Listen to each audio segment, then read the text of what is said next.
has announced the fall of President Bashar al Assad's regime, declaring what it called the victory of the Syrian revolution.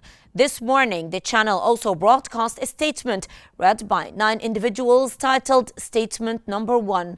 The statement confirmed the complete takeover of the Syrian capital Damascus and the release of all the detainees.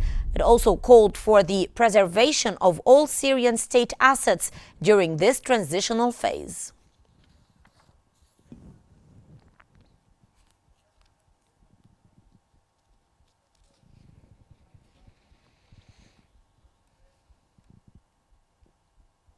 Syrian Prime Minister Mohammad Ghazi al-Jalali has stated that his government is ready to cooperate with any leadership chosen by the Syrian people.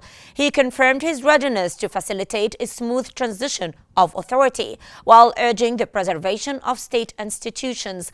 Al-Jalali reiterated that Syria belongs to all its citizens and pledged to transfer all government files to the new leadership selected by the people.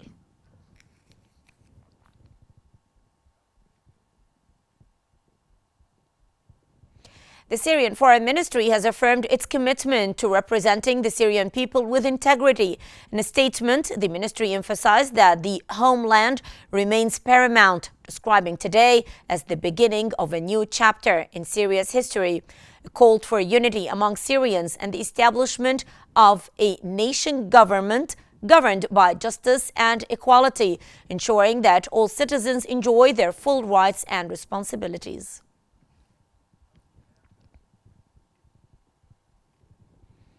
Media reports have revealed a surge in the number of civilian citizens attempting to cross into Lebanon. This comes as Hayat Tahrir al-Sham and allied factions have reportedly taken control of Damascus and other major cities. The situation has led to overcrowding at border crossings, with many seeking refuge.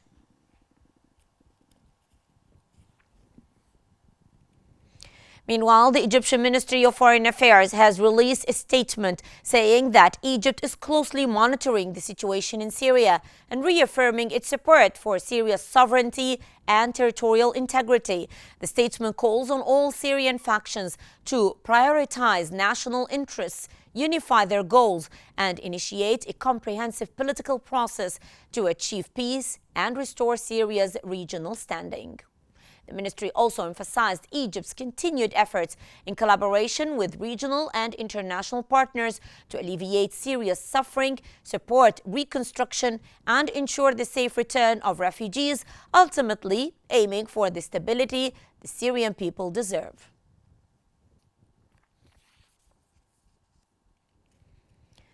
U.S. President-elect Donald Trump has claimed that Russia has lost interest in Syria due to its focus on Ukraine. He called for an immediate ceasefire and negotiations to save lives in the ongoing conflict in Syria.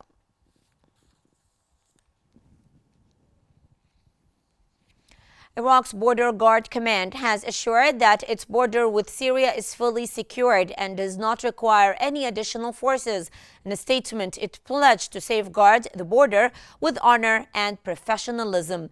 Meanwhile, the Al-Qayyim crossing remains closed with fortified security measures, including thermal cameras, in place to ensure stability.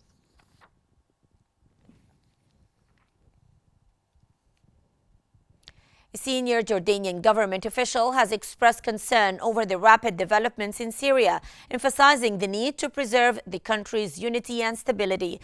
The official called for the restoration of effective state institutions to ensure regional security. Jordan reaffirmed its commitment to supporting peace initiatives and highlighted the importance of dialogue and regional cooperation in resolving ongoing crises.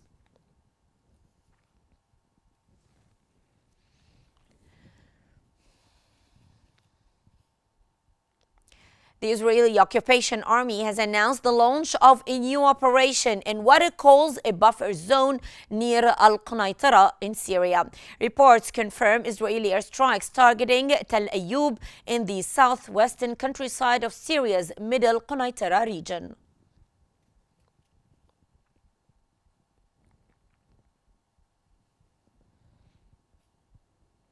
UN Special Envoy Geir Pedersen has expressed the United Nations' readiness to support Syrians in building a stable future. He highlighted the need for transitional arrangements that ensure peace and reconstruction. Pedersen also called for prioritizing dialogue, unity, and adherence to international humanitarian law.